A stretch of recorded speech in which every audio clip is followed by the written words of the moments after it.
is up, PPL fans? Shadi here, coach of the Bayern Munich, and welcome to the PPL Division 1 Season 4 draft analysis for the Bayern Munich.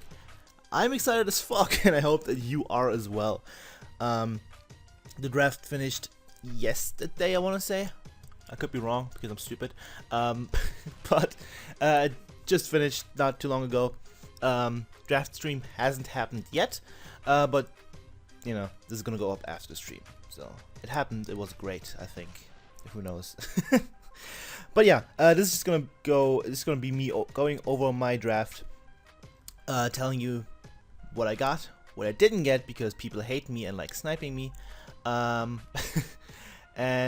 yeah, stuff and things. That's that. So, if you don't know how the PPL draft system works, I think I should explain it real quick. We draft with a budget. We have a budget of 110 million pounds, you know, based on European football.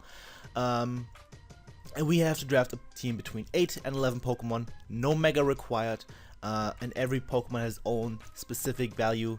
We went over in the off season, took a lot of time, between 1 million, which is absolute garbage and NFE stuff, and 20 million, which is a Pokemon that just got unbanned, which is Kyurem Black, which was unbanned for the last banned for the last two seasons. So it was like, just got unbanned, should be the highest price, only makes sense. So yeah, Kyurem Black is allowed now, which is mildly terrifying. But yeah, that's that. So that's it, all there is. Transfers have changed. We now have a maximum of 4 transfers we can make, which means we can pick up 4 Pokemon in the season. What way? Doesn't matter. If we have money left and pick up something with that, if we trade with someone, if we drop something and get something else in return, doesn't matter. 4 Pokemon a max a season we can pick up. In exchange for that, the transfer rules have changed in that before the season, you only got 75% of the Pokemon's value back when you drop something, just to limit transfers a little bit. Now you get the full value, which is really good because for one, it allows you to pick out some of the spiciest memes without having any, you know, consequences for that really. And it also means that if you want to drop something because it doesn't do well in the remaining matchups, you can just drop it, pick something else of similar class, and be happy. So I liked it a lot. I think that was suggested by me, so that's why I like it a lot. No, but yeah, that's cool, and I think that's all you need to know. Except for the fact that we have a couple of newcomers in the PPL as well. Monotui, Chris, coach of the Tampa Bay Lux race, got promoted from Division 1. Going undefeated in the, into Division 1 from Division 2. We went undefeated in Division 2, which is impressive. And then we have Polymac, coach of the Thunderbolt and Wanderers, who also got promoted from Division 2. He had an 8-3 season, which is the same as I did, so he came second. And the third person that is going to be joining the league is George, aka Septalon C. Well, that's exciting. Yeah, that's exciting. So I get to play George again. I'm gonna get to destroy his bottle maybe for once. That'd be cool. So we have much better, even better competition than before.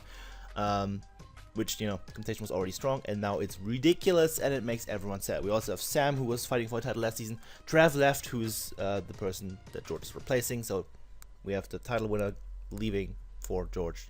Hooray. And yeah, so that's all that stuff out of the way. Should be a fun season. Now, the draft. I was second overall, which is really spicy, because I get almost a wheel pick. Mainly because I can see what kind of Alex picks. I can talk to him and see like, hey, what do you want? We can work around that, which I did with Jack in Season 2. Didn't work out too well for me, but you know. So yeah, second overall means I can get pretty much everything. And I knew I wanted more Pokemon. That was the entire time. That was very, very clear. And that Pokemon is a returner from Season 1. One of my MVPs and one of my favorite Pokemon draft format history. And that is, of course, Clefable. Moonshine is coming back from Season 1. And I am incredibly happy. Now, the plan for this draft was to get Clefable and Latios. That dream was shattered very, very quickly because Alex decided to pick Latios first overall, which I didn't expect, honestly. But Latios wouldn't have made it back to me anyway, just because there were a couple other people I wanted as well. So, why did I pick Clefable first of all? Well, it's a pretty much irreplaceable Pokemon. There's nothing that does its job the exact same way it does. With Magic Guard and Unaware, incredible abilities. Unaware means that I don't have to worry about double and thunders as much. If you watched last season, that makes sense. If you haven't, then what are you doing here? Just kidding, you appreciate it to be here. Yeah, Unaware is cool. Magic Guard means I don't care if you want to toxic anything. I have a status sponge, which is very, very good, barring sleep, but I can draft the grass for that. I can run safety goggles, etc. If opponents run hypnosis, then fuck me, I guess. So yeah, Clefable does that very well, and it is a fairy. Fairies are very rare. Well, good fairies are very rare. And Clefable is arguably the best in draft format. Now, I don't have to say too much because it's a Clefable, you all know what it does, but just look at this move pool. Like, look at this shit. This is way too many fucking moves. Clefable used to be, for people that started playing Pokemon in Gen 6, the thing used to be a normal type. That's why it has so many fucking moves. Pretty cool in my opinion. So yeah, the thing can be a win con pretty much every week, but with a core mindset, with a cosmic power set, whichever one I want. It gets Healing Wish, it gets Wish, it gets Aromatherapy, so I can use it as more of a support Pokemon in certain weeks if that's the case. It also gets Stealth Rocks, which I don't want to run on Clefable ever, unless I really have to, because Stealth Rock Clefable, in my humble opinion, is a waste. And yeah, it also gets Flamethrower and stuff like that to deal with Steel types that want to switch in on it. And you know what Clefable is. I clicked T-Wave a lot with it in Season 1, I'm pretty sure that's why I did most with it. Went 7-7 that season, I want to have a better record. Not necessarily more kills, but a better record. Positive differential, that'd be cool. Yeah, I'm going to click T-Wave a lot, probably. That's what Clefable does, because I'm like a skilled player, I click T-Wave. I'm not going to run Belly Drum one week, I'm sorry. It's not going to happen. Clefable is a good Pokemon. Not much to say, right? You know what it does. Cool. Moving on. Round 2, I wanted Salamence for my third round pick just because Alex already had Mega Latios, so he wasn't going to get 2 Dragons. That'd be silly. So I wanted Salamence. However, George is a cunt and decided to pick that, I think, like 3 picks before me. And it would have gotten to me if he didn't pick it. And I'm still salty because Salamence is my favorite dragon in draft format by far. Just because it's a fucking god, honestly. Salamence would have been nice, but I didn't get that. So that's sad. But what I did get is the ground type of Dreams. The best ground type, in my opinion, the best bulky ground type in draft format, which is Nidoqueen, another returning member from Season 1. I'm not gonna use the same nickname in Season 1 because it was Nidoqueen, and that's just not funny. it's just not. Nidoqueen gives me an electric immunity, which is incredibly important in draft format. If you can get an electric immunity, well, if you don't have an electric immunity, you're fucked. Just saying that in case you didn't know. It's really important to have them. Nidoqueen is arguably the best, or one of the best. Very reliable Stealth Rocker, which means I don't have to run on Clefable already. Toxic Spikes are going to be so good, one of my later picks. So good with Clefable already. And even for Nidoqueen itself. Nidoqueen is better than Nidoking. If you disagree, you smell. No. But Nidoqueen is fat and it hits hard. If you want to look at those beautiful stats, they don't look amazing, just like Clefable. I actually, my first 2 picks don't have amazing looking stats, but they are pretty much perfect for the Pokemon. With Sheer Force, Life Orb, or just Sheer Force in general, the thing hits so goddamn hard. And it has all the coverage it needs in the world. It gives me a, what's the word? Phaser, that's the one. Mixed attacker, a wall breaker of a class wall breaker, pretty much. And a Pokemon that every opponent is going to have to worry about. Every opponent is going to have to prep for Nidoqueen. Because if you don't have a switch into Nidoqueen, or a good check to Nidoqueen, you're going to be fucked. I can also use Nidoqueen as a very, very nice lure if something like I was allowed, which it thankfully isn't. I can run like a Sugar Berry and Ice Beam and just be like, boom, dead.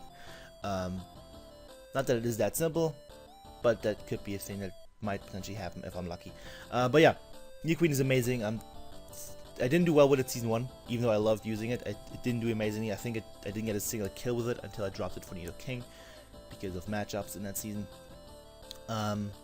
But it always did its job. It always got up rocks, got up toxic spikes, got up really, really, really crucial chip damage on Pokemon that allowed me to sweep later on. So I'm doing for some stuff like Mega Caesar that I had back then, allowed me to clean up. And yeah, Nidoqueen is amazing. I'm hopefully gonna put in the finest of work with the thing. George was really sad because I sniped his captain. Not sniped, but I took his captain. I'm gonna fuck him with his captain. It's gonna be great. And Kelly was really upset because he wanted this and I sniped him. So, fucking sweet. So yeah, Nidoqueen nicknames. Tell me, give it all to me. Everything in my team needs nicknames, barring like 3 Pokemon. So, hit me up, please. So, next up, since Salamence gets sniped, I need another dragon, and there were a lot of dragons available. Hydreigon was there, which I was very certain was going to be my 3rd option after Mega Latios and Salamence. Turned out not to be. Tyrantrum was there, Dragonite, Haxorus, a couple others, I don't remember. Basically almost all dragons were still available. Now, I didn't expect this dragon to be available though. Even Cure Black was still there. No one took Cure Black. Spoilers, no one took it in general. In both divisions. What the fuck? Yeah, that's what happens when you unban a Pokemon and make it really expensive. I'm happy. But yeah, I was considering Cure Black just because with Clefable I have T-Wave support and Cure Black can just destroy everything. It would be beautiful. But the reason I didn't pick Cure Black right here is that the budget. I could have worked around that very easily. It's the fact that with Cure Black, people are gonna be so motivated, quote unquote, to get up their fucking hazards, their stealth rocks. And I didn't have removal yet, and I know that in round 4, when it gets all the way back to me, after all these fucking picks, there's not gonna be good hazard removal left that fits my team. So I decided to get the only dragon that was somehow still around that gets good hazard removal. And that is Latios. I don't know why the thing was still around in round 3, but I'm not complaining. Condelia coming back from the SCL, where it didn't do shit for me. So you gotta adjust my mic real quick, or my headphones, whatever. It was there, and I was like, okay, I don't like you, but you do the job, and so I'm gonna pick you. Yeah, I'm not the biggest fan of Latios. It's a good Pokemon, objectively. You can't say anything against it. It's a fast dragon, you know, hits decently hard, very fat. Decently fat actually on physical set as well if you want to go that route. It's a default, it drops Dracos, it's a Calm Mind user, it's a T-Wave spam Pokemon because that's always good and wins you video games, I heard. It's a Healing Wish user, one of the best, if not the best Healing Wish user in the game because of its speed, its typing. Even if opponent's Spike Stack, you can go into it at low health, click Healing Wish, get a threat back up, and just win the game from there, something like that. And it gives me very reliable hazard removal. From here on out, unless someone decides to draft Bisharp, I don't need to draft another removal. I can, but I don't need to, because I can bring Defog on the thing every week. I can. Not that I will, but I have the option to. Because Latios, I can run like the standard set with Draco, Slyshock, Roost, Defog in probably a decent amount of matchups and be fine. The thing is just very reliable at what it does. I don't think it's going to do amazingly. I know Shroom didn't have much success with it, but the thing is really fun. It gets some whack-ass moves like Reflect Type and Sucker Punch, which who knows if they can ever come in handy. It gets Home Clothes, which I didn't even know. That's fun. But yeah, it's all the thing as if you want to take a look. The thing has a huge move pool, which is always nice. My first 3 Pokemon, all of amazing move pools that I can explore. Do get some, you know, memes and stuff. To dug in some people, surprise some people, throw them off, and use that to my advantage. So yeah, Latios is a dragon. It's very similar to Salamence in type matchups and stuff, and works really well with one of my later picks actually, which is the thing that the whole draft is kind of based around, which you will see in a second. But yeah, Latios is a really cool Pokemon. Gives me Talmud support, all that stuff. It's more of a support Pokemon. Salamence would be more of a breaker with support options, and a sweeper with support options. Latios is more of a support Pokemon with the option of doing damage. That's what I see. That's what I see it as. So, Latios is cool. I'm not a biggest fan of it. Let's see if I can change my opinion. So, next up, this is where I got sniped again. And guess who sniped me again? Fucking George. I want a Tangrowth this round. I really want to draft Tangrowth. Such a good Pokemon. Arguably the best fully straight up defensive grass type, up there with Shaman. You see Amoonguss here, but Amoonguss is garbage, okay? Let me tell you that, Amoonguss is hot garbage. Yeah, I don't like it. But, yeah, George took that because he's a twat and he doesn't like me apparently. And he was really happy, and I wasn't. I was really sad. But that's the least important stance out of the 3. I got snapped 3 times, by the way. Not that bad. 3 times is really manageable. I'm not too upset, honestly. So instead, I was looking through my draft plans and I realized every time, whatever I did with the plan that I had, with the Pokemon I wanted, I always came out weak to 2 typings. Fire and Flying. Every single time. No matter what I wanted. Like with the few Pokemon I had in plan, which is a couple, like Keldeo. I really wanted Keldeo. Spoilers, I didn't get Keldeo. Just because I couldn't fit it on. Every time I end up having a decent weakness to fire because having Latios and Keldeo as a fire resist isn't optimal. Every time I was weak to flying, because if I pick like a Raichu or something as my electric type, as my flying resist, it's not gonna be the best. So, what is the best Pokemon to take fire hits and flying hits? Well, very simple question, very simple answer. Rotom-Wash. Not the most loved Pokemon in draft format, but it's not the most versatile, but it's good. It's incredibly reliable. The water electric typing is good. With Levitate, it's even better. One weakness on Pokemon is so good. If people want to pack those natural gifts, those hidden powers, it's not gonna kill me in one hit. I'm a Rotom-Wash, and that is good. It doesn't have reliable recovery, but I have 2 wish users here, 2 healing wish users as well at the same time. Gets pains, but I can run the good old Resto Chesto set, like a early XY person. Yeah, it gives me a Will-O-Wisp, which is really good. It gives me a Momentum user, which also every draft plan I made, almost every draft plan, I think. No, I think it was all of them. They didn't have a lot of momentum. This gives me that as well. Rotom-Wash has filled so many roles that I needed on this team that I couldn't fit on otherwise. That I kind of needed it. I didn't want it initially just because its only water step is this little move here, and I hate it because I'm gonna miss every fucking time. I think I'll only run Hydro Pump in the PPL once, which was on Toad. Never used it in that one match. So yeah, the thing doesn't have the greatest of move pools, but it has everything it needs, barring a reliable recovery move for Scald. Scald Rotom-Wash would give me a massive bonus. Just saying. Yeah, it gives me momentum, gives me a Will-O-Wisp user, gives me a screen. Does it get both screens? I think it gets reflect. Yeah, it does reflect. So it gets dual screens, which is weird, but it does. So if dual screens users there. Fall play is a cool thing I can do. Mainly the thing is just going to be a pivot into things. It is arguably one of the best pivots in the game, and it doesn't change for draft format. Simple as that. Pokemon don't get bad.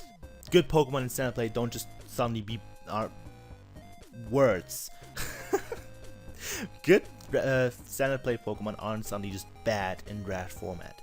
They might be less amazing, but they're still good because they're just straight up good Pokemon.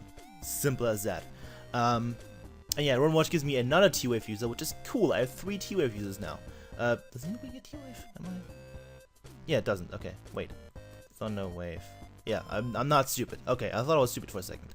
So I have 3 T-Wave users in these 3, which is cool. Yeah, that's that. Rotom-Wash is just reliable. It's gonna be my fat water type for the season. And yeah. Now we get to the exciting part of the draft. Now we get to the Pokemon that I wanted from the start. The Pokemon I was most excited to draft. And that Pokemon is what my friend Togovor described as the best Pokemon in draft format. And it is none other than Lucario. And I'm excited. Lucario is arguably one of the best sweepers in the game. Late game sweepers. I like to compare it to Mega Lopunny in a way that if the team is weakened, it just straight up wins. And it's also, like Mega Lopunny, a win condition every week. If you bring the right set, it can be a win con. Doesn't mean that it will win you the game every week, obviously. You know, self-explanatory. But it is a win condition every week. Every opponent is going to have to prep so much for the thing, unless they really enjoy losing games. Simple as that. This thing is an absolute monster. It has extreme speed plus sword stance, it has nasty plot plus vacuum, it also has bullet punch on the physical side. The priority is there, it gets agility as well, so I can run that. It gets bulk up and calm mind if I want to like a bulky Lucario for reasons that are beyond me. It gets all the coverage in the world it needs. It doesn't get Iron Head because Game Freak is fucking stupid, but it gets close combat, it gets Aura Sphere, it gets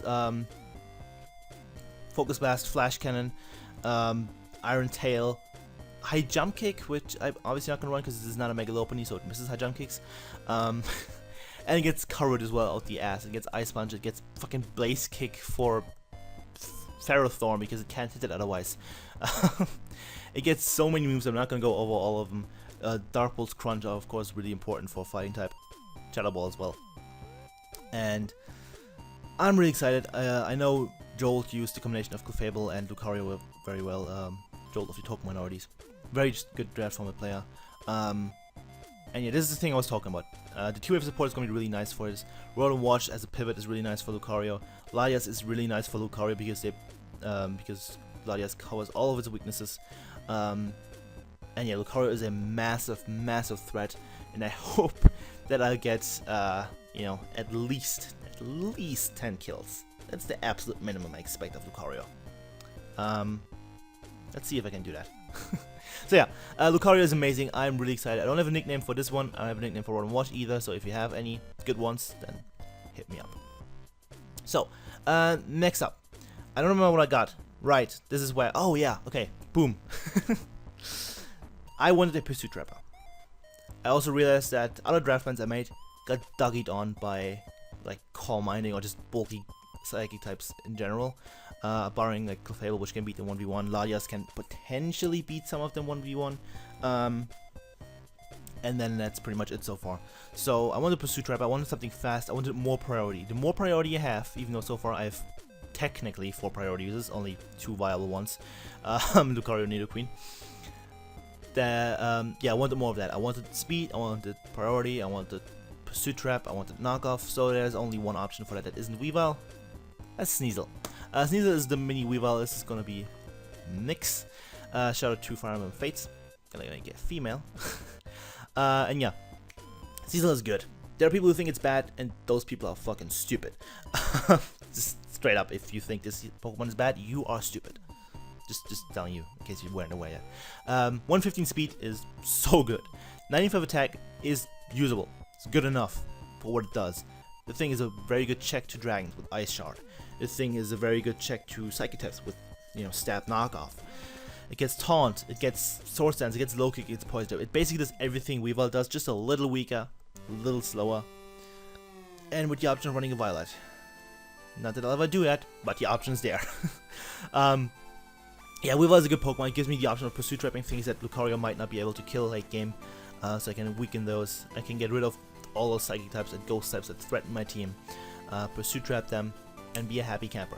It's obviously not going to be as easy as it might seem. It's not. Sneasel isn't as reliable as Skuntank is at dealing with Psychic types, obviously. Skuntank doesn't care about any Psychic type ever, barring Claydol, which is funny to say.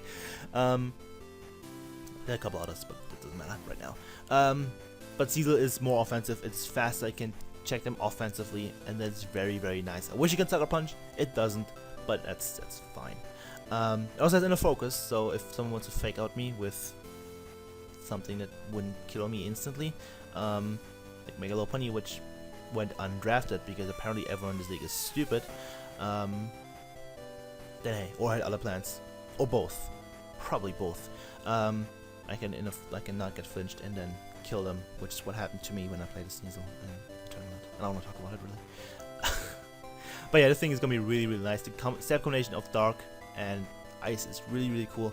Of course, Pokemon is very easily baitable. Just give something a Cobble Berry, give something no item potentially, Yachi Berry, and a fighting move or anything pretty much, and the thing's dead. I'm aware of that. I will do my best possible to play around that and keep the thing alive. Just do what it needs to do. Clean up, secure KOs for other Pokemon, chip damage, and revenge skill. That's pretty much what I'm going to use Sneasel for. Maybe I'm going to use it to sweep some people. That could be fun. You know, sweeping people with Sneasel, that would be really fucking cool. Okay, so yeah, after Sneasel, there picks Alex picks, and then it's my turn again. I didn't think he would get my next Pokemon because I already had a Pokemon of that type. Hey, look, it's me team building. It was gonna happen. Anyway, my next pick. Since Tangrowth got sniped, I wanted a new grass type, and I settled very, very quickly on this one. I had the option of picking Tangela, but I'm not the biggest fan of Tangela. It's not a bad Pokemon by any stretch of the imagination, but the fact that it has to rely on a Violet, the fact that it has really bad special defense, just kind of threw me off. So yeah, I decided to go with one of my favorite grass types. I wanted a grass type that resists ground. That was important to me because ground resistances are incredibly rare, which is why Pokemon like Excadrill are so good. Mold Breaker Excadrill currently runs through my team. Like it's absolutely nothing. So I had to pick a Pokemon that can actually deal with that very, very well. And one of the best ways of dealing with that thing is Gourgeist. Yes, it's called Super because it's the coolest one. Gourgeist. I have a lot of friends who absolutely love this Pokemon. I know Bob does. I know Gerbrudu Dolce does. I think, yeah, Sam enjoyed his time with it. I think Miguel had at some point. Not that he counts as a friend, but you know, there are a lot of good players who use the thing. And the thing is just really, really good. Look at those stats. The thing is fat as fuck. This is the super variant. I can run the small variant. I can run all variants, which is cool. It gives me a versatility in a Pokemon that not only in its move pool, but also in its stats, which is very rare, incredibly unique. The fact that I have access to all of them is really fun. I can run the fast one for like sub-seeing shenanigans and stuff like that. And yeah, it also gives me a really nice ability in Frisk. Frisk means also something if I expect someone to bring Hypnosis. Easy. Or like Smeargle with Dark Void, I guess. Frisk allows me to see my opponent's items. And that in draft format is so helpful, unless I miss it, like some people miss air balloons. That'd be less than ideal, but I just had the option of knowing like, okay, you are Cobra Berry from my Sneasel, you are Chapel Berry from my Lucario, things like that is gonna be so helpful to have. I can just switch the thing in on like walls and just to see their item if they don't have leftovers. It'll be a huge advantage for me. And the thing is just fat as fuck. It gives me a Will-O-Wisp, it gives me a surprise offensive mon if I really want to go that route. It gives me more priority in Shadow Sneak, which is very nice to have. It gives me a Trick Room setup, which is always cool to have. And gives me a fighting immunity, which right now my team has 2 fighting weaknesses, 3 resistance, 1 immunity, and a Rotom-Wash, which usually deals with fighting types. So while fighting types are, in my opinion, one of the scariest, some of the scariest Pokemon draft format, my team doesn't really care right now, which is very nice. So Gourgeist is just really good. I absolutely love this Pokemon, and I hope I can put in the finest of work with this thing. It gets disabled. Sub-disable Gourgeist, boys. Yeah, Gourgeist is cool. If you have not seen anyone use this thing, you missed out because I've seen some really cool stuff. For example, Sam used a special Life Orb variant last season, which was very cool. But yeah, Gourgeist is just fat. It deals with ground types. It deals with so many Pokemon that are threatening to my team, threatening to any team pretty much. And I have the Pumpkin, which also doesn't have a nickname, by the way. So you can name it Pumpkin. Shout out to Yu-Gi-Oh! We'll see in that. So next we have the third and last snipe, and oh, this is probably the most frustrating one, which is funny to say and probably surprising.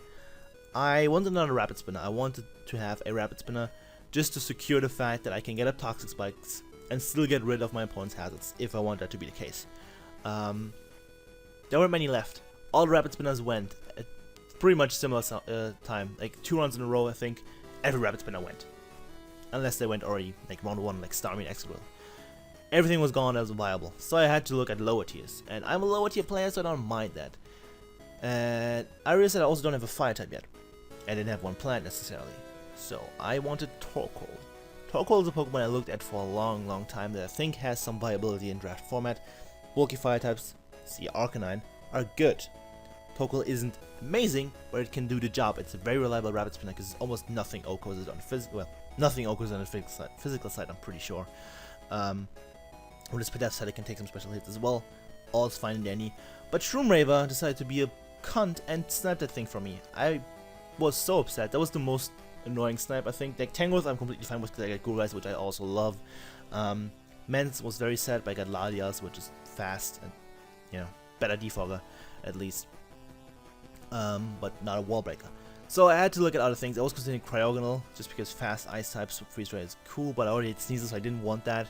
In the end, I decided to go with a Pokemon I've been using quite a bit recently in PU, and that is another Stealth Rocket because it didn't have many. That's Armaldo. I wanted another Stealth Rocket, definitely, just because I only had Nidoqueen and Clefable. Wanted another Rapid Spinner. Torkoal would have also given me Stealth Rocket, by the way. So, kinda sad. But I got Armaldo. Armaldo is fucking strong. 125 fucking attack is really strong. 70 special attack for those HP bugs to hit Celebi. Yeah. No, but 125 attack is really strong. The thing is also really bulky. Well, pretty bulky. In 75, 180. I've been using Spidef special. Yeah. Good shotty. Special defensive Armaldo and PU a lot. It takes hits that I didn't expect it to. And it just gets up rocks and rapid spins reliably. It gets knockoff. It's a Swift Swim sweeper. If I see a team where I can run Swift Swim, that might happen. It gets short as well, so I can, get a little stronger. Gives me knockoff, but mainly this is a Pokemon that I'm not gonna bring too many games. I think you can expect that is the PU Pokemon. I got it for 3 points. I should have gone over the points that Pokemon cost. We'll do that at the end. But yeah, Armaldo was really cheap. It was the only rapid spin that was still available that isn't Crogonal or even worse, like Avalok or some shit. So yeah, I got it. It's a decent Pokemon. It doesn't resist a whole lot. It only resists poison and normal, if I'm not mistaken. So doesn't help me much in that regard. But I have 2 things that deal with normal types right here, which is cool. Don't have to worry about those too much. And yeah, next up. Now this is the big one. At this point, I still have, let me think, 17 million left. 17 points, whatever you want to call it. And that's a lot. And I also don't have a Mega yet. I don't have a Flying type yet. I don't have a Normal type yet. And I think you know where this is going. This is a Mega I've been wanting to try and draft from it for such a long time. Once again, I talked to my friend Togovoa, who has it in the NPL, I think. Is it? Yeah, he has it in the NPL, not some other random league. And he has been absolutely loving this Pokemon, which just convinced me even more to use it. I think Top enjoyed his time with it as well. And that is, of course, that's how you spell Mega. Mega Pidgeot. Yes, the Smidgen Pidge is here. I think we're gonna name it Smidgen Pidge. Give any other nickname suggestions, you can hit me up. Might also name it Tornado. We'll see. Because I just watched One Punch Man the other day. Great show. Anyway, fucking Mega Pidgeot is a boss. 121 speed is really good. Such a good speed here. Speed things like Alakazam. Speed test with Taunty, which means it forces Taunty to run max speed unless it wants to take a Hurricane, get confused, and hit itself with Confusion before it tries to U-turn out, because all Taunty does. 135 special attack for Mega isn't amazing, but it's just enough because it has that stab Hurricane that never misses because there's no guard. It also means every Stone is gonna hit me, but hey, that's fine because it happens anyway because I'm unlucky. Thing also has decent bulk. Look at those 80 stats. That's pretty decent. Means it can actually take most hits. It's not very versatile. Very obviously, it's gonna have Hurricane. It's gonna have Heat Wave maybe, depending on the matchup, of course. And that's pretty much it. Everything else I can look at the matchup, be like, if I want Roost, do I want Defog? Maybe I need another Hazard removal. Maybe I'm not bringing Latios, or don't want to bring Hazard removal Latios. Also not bring Armaldo because it's an Armaldo. Maybe I need a hidden power for something. Maybe I need U-turn for momentum, which is very nice. Maybe I need Work Up to just fucking fuck someone up, get some boosts going. Maybe I need some fancy move like Tailwind, which is also cool to have. This thing doesn't get a whole lot, as you can see. It gets Quick Attack and Pursuit, which are somewhat usable. And Toxic, of course, the obligatory Toxic on Pokemon that are offensive, just to weaken their counters. Standard stuff. Mega Pidgeot is just gonna be the bird spam of the season. It's gonna fire off so many Hurricanes, get so many confusions. Everyone's gonna hit themselves, and I can set up a Lucario while they hit themselves. Not that that's the plan, but it's probably gonna happen. Maybe. But yeah, in advance, I don't apologize for any Confusion X because I have a Mega Pidgeot. I deserve it. I have the coolest Mega in the league. Can't even argue that right now. So yeah, I have Mega Pidgeot, which is fucking cool. I'm really excited to try this Pokemon out. I was also considering things like Mega Diancie, Mega Houndoom, etc. But, after I got Sneasel, Mega Houndoom was out of the way. Diancie didn't really fit. I couldn't really build well around it like the final few Pokemon. So yeah, there's that. So, last but not least, I have 4 million left, which means I can get something pretty decent, but nothing amazing. It's probably going to be a Pokemon that's very specific for just a few matchups. My 10th Pokemon, my second to last, I could get, but it's going to be the last. Nothing amazing, something pretty decent that can help me in certain matchups. And the only type I'm pretty sure I don't have on a team yet is Fire. Could be wrong, but I'm pretty sure it's the only type I don't have yet, which is really cool to have all those typings on one team. So So I was looking through these fire types. There's stuff like Ninetales without Drought. There is stuff I forgot. Nothing amazing. Rapidash, yeah, Rapidash is kind of cool. But I went with a different one. One that is actually pretty threatening in PU right now as well. One that is very underlooked in PU for some reason. Even though it's pretty much, I like to call it the Thundy Eye of PU in a different way. And that is Simisear. If I can type, that would be fucking sweet. Simisear. I hate the thing. It's the least popular Pokemon in Japan, by the way. If you missed that whole vote shenanigans, this is the least popular Pokemon in Japan, which is fucking hilarious to me. Fits me, right? Yeah. 101 speed is a nice speed tier. 198 attacking stats is okay. The reason why I call the thing the Thundy Eye of PU, of course, it's not even remotely as good, very obviously. But it has a similar set to Thundy Eye's T-Bolt HPI's knockoff superpower set. I think that's it. Which just kind of breaks the entire tier, where nothing really switches in.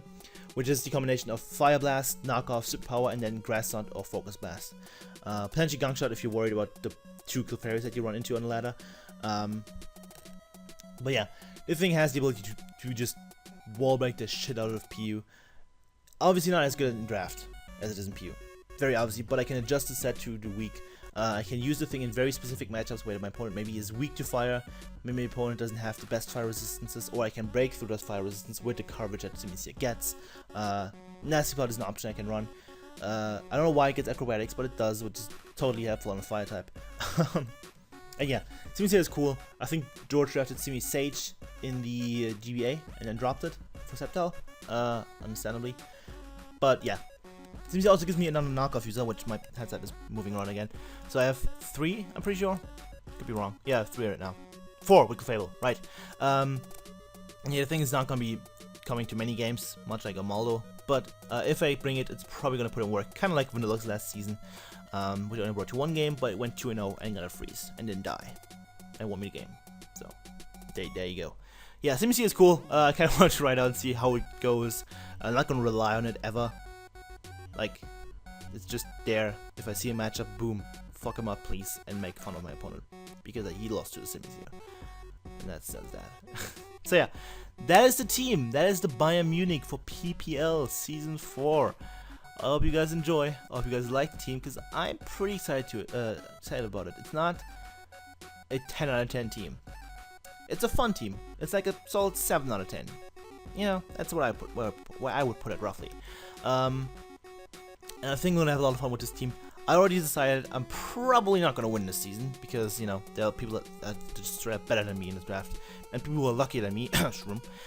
So I don't think I'm going to win. But I can do decently. I'm going to try to get a decent position. I'm obviously going to try to win every game because that's just my mentality. I can't do anything else. If you join a league, why bother not trying to win, right? That's how I see it. Yeah. But I don't think I'm going to win. I'm going to have some fun. Get some Lucario sweeps, get some Simisear sweeps going, and some Armaldo sweeps maybe, who knows. Be the first person ever in PPL history to use Mega Pidgeot, that is always nice, and the first person in D1 history to use Lucario, I'm pretty sure. No, Latios had it Season 1, that counts. So, yeah, as a team I probably have like a fancy thing on the screen, probably won't actually because I'm lazy, but yeah. Tell me what you think of the team, tell me what you think I could have gotten instead. Actually what I'm going to do is go over the prices of each Pokemon, if I remember them, which I probably don't. Clefable was 17, Nidoqueen was 14. Actually, I can just open the spreadsheet on my phone. I am smart. Let me check that. Okay, yeah, Clefable was 17, Nidoqueen was 14, Latios was 17, 14 for Rotom-Wash, 13 for Lucario, 7 for Sneasel, 8 for Gourgeist, 3 for Armaldo, 13 for Mega Pidgeot, and 4 for Simisear. So, got some bargains going there. Not really. Maybe, who knows. Yeah, that's a team. I'm gonna enjoy it. I hope you guys are gonna support the Bayern Munich throughout the season. It's gonna be a tough one with people like Mono, people like George, and Paul, and Sam, etc. But it's gonna be fun, right? Right? Yeah. 40 minutes, you know, that's done with my draft analysis. Week 1 is gonna go up on the 8th of August, I think. I could be wrong, but I'm pretty sure that's what it is. So on the Monday after the draft stream. Sweet. So yeah, who are we going to play? Of course we get to play Mono Chewy week 1. how exciting we had to play one of the best people in the league. We'll see how that goes. He has a pretty funky team with Mew and Terrakion, which is terrifying. Yeah, let's see how we stack up against that, and hopefully you're gonna support the Bayern Munich for that, because it's not gonna be easy. That's it. Thank you for watching. Leave a like, leave a comment, leave some newts. I will appreciate all 3 of those, and hopefully see you guys next time. Goodbye.